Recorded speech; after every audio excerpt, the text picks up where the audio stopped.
Au sommaire de cet infoclip, des images de la journée neige des élèves de 3e année du collège, puis des interviews des animateurs de la nouvelle radio Wake Up Chavannes, ensuite des reflets filmés du tournoi interne de l'école de volleyball, puis une nouveauté avec une présentation spéciale de l'Inde, pays d'origine de quelques élèves, et pour terminer, une annonce surprise.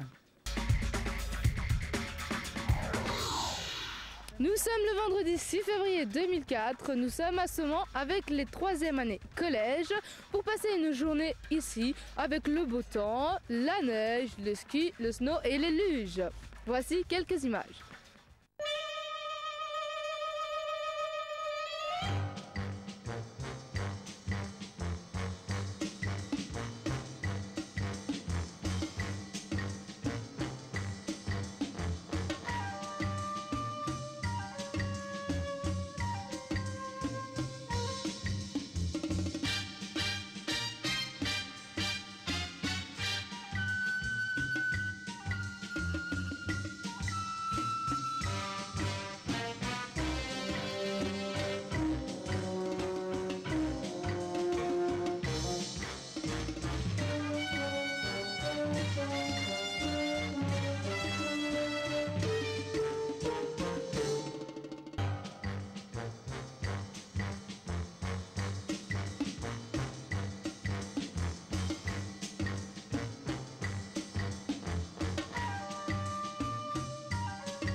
Une petite équipe motivée et dynamique a décidé de lancer une radio à l'école. Il s'agit bien sûr de Wake Up Chavannes. Rencontre avec quelques-uns des membres fondateurs. Je voulais faire un peu bouger les choses, un petit peu d'ambiance, donc je voulais faire une radio. Et quand j'en ai parlé, il y a les 3 Juliens qui m'ont dit qu'ils pensaient faire aussi là-dedans. Donc ils se sont rejoints à moi et on a essayé de mettre ça en place avec l'aide de M. Baïs.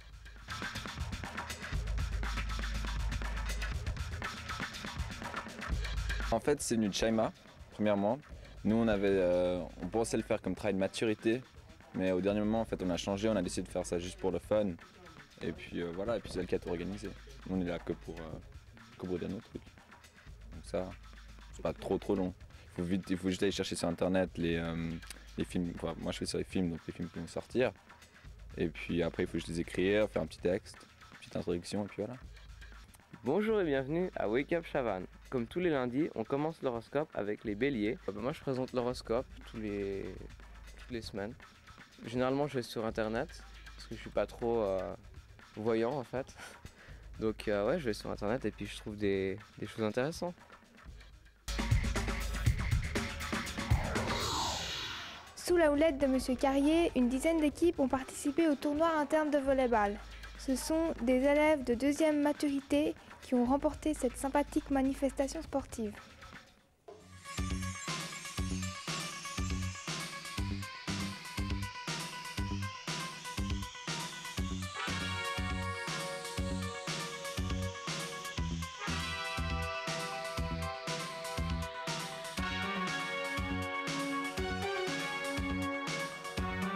Les matchs se jouaient à 4 joueurs, dont au minimum une fille. Le terrain avait les dimensions habituelles et le filet était à la hauteur garçon. On a pu assister à de beaux échanges, il y avait un mélange d'élèves faisant partie de clubs et d'autres pas. Les résultats sont affichés vers les salles de gymnastique.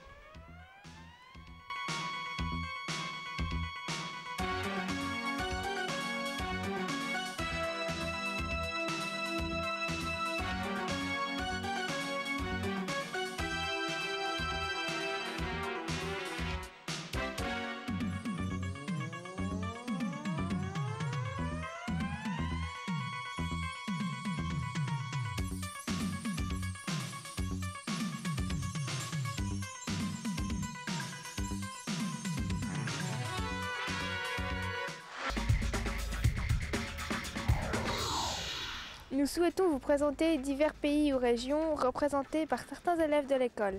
Cette semaine, c'est le coup d'envoi avec l'Inde. Petite évasion en images. Je vous présente un reportage spécial sur l'Inde en 5 parties. D'abord, un peu de géographie. L'Inde compte à peu près 1 milliard d'habitants, ce qui fait 145 fois la Suisse. Elle a une superficie de plus de 3 millions de kilomètres carrés et une densité de 313 habitants par kilomètre carré. L'Inde se situe en Asie. Elle a environ 15 000 km de frontières. Elle est entourée du Pakistan, de la Chine, du Népal, du Bhoutan, du Bangladesh et de la Birmanie. La capitale de l'Inde se trouve au nord du pays. Elle s'appelle New Delhi. C'est là que toutes les décisions politiques concernant la nation sont prises. Nous avons 17 langues officielles, dont le hindi et l'anglais, et plus de 1600 langues non officielles et des dialectes. La monnaie de l'Inde est la roupie. Un franc suisse vaut environ 35 roupies. De plus, c'est la plus grande démocratie du monde. Ensuite, de l'histoire. L'Inde fut un pays colonisé par le Royaume-Uni. Elle était durant ce temps composée du Bangladesh, du Pakistan et de l'Inde actuelle. Tout ce bloc était totalement contrôlé par la reine Elisabeth II. En 1947, le 15 août, l'Inde a enfin obtenu son indépendance grâce à Gandhi qui a beaucoup souffert pour notre liberté. Après, les religions. 80% de la population pratique une religion appelée l'hindouisme qui est basée sur des textes sacrés et des principes. En deuxième position, il y a l'islam qui est exercé par 12% des habitants.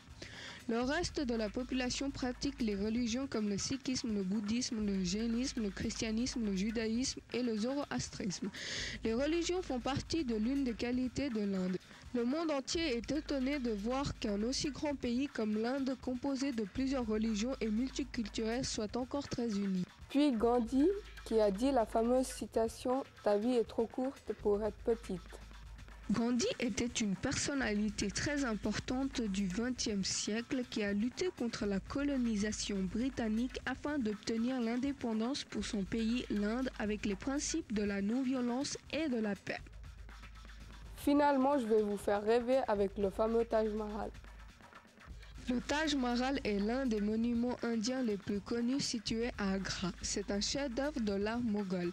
Shahjahan, 5e empereur moghol, fit construire ce mausolée pour rendre hommage à sa femme Mumtaz Mahal après le décès de celle-ci. Il a fallu 20 ans pour le construire et plus de 20 000 hommes ont participé à ce projet.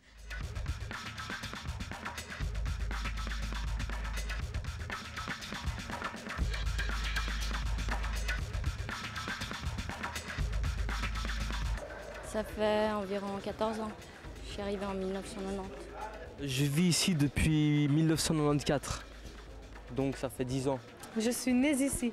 Je vis ici depuis 1994, ça fait à peu près 10 ans.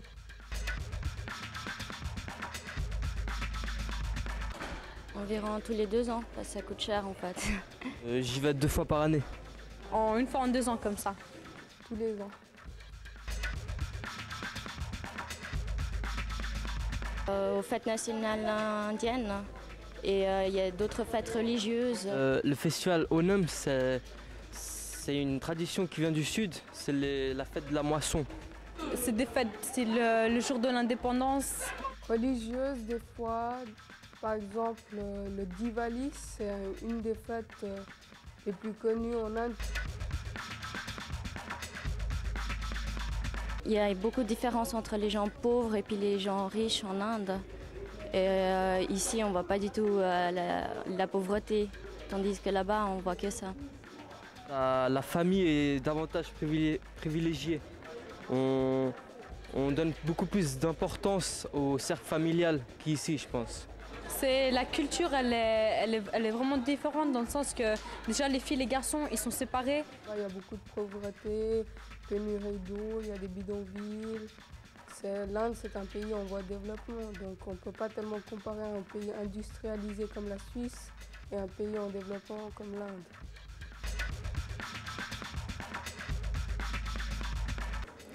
Je pense une vingtaine. Je dirais une centaine, à peu près. À peu près une dizaine. Je suppose qu'on a quoi, une vingtaine, disons.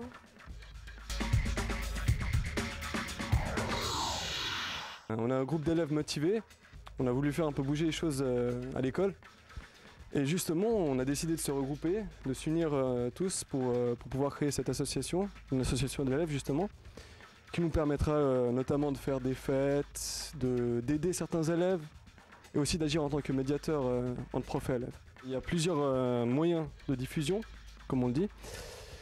Le premier est bien sûr Infoclip, et il y a aussi des affiches, celle-ci notamment, ainsi que le jaune d'œuf, la nouvelle radio, et aussi justement, et ça concerne tous les élèves, et je fais une annonce, le 16 mars à 17h30 en A203, vous êtes tous conviés, vous, tous les élèves d'André Chavannes, vous êtes conviés à l'assemblée générale de la première association d'élèves, avant c'était un comité, la première association d'élèves de notre cher collège et école de commerce.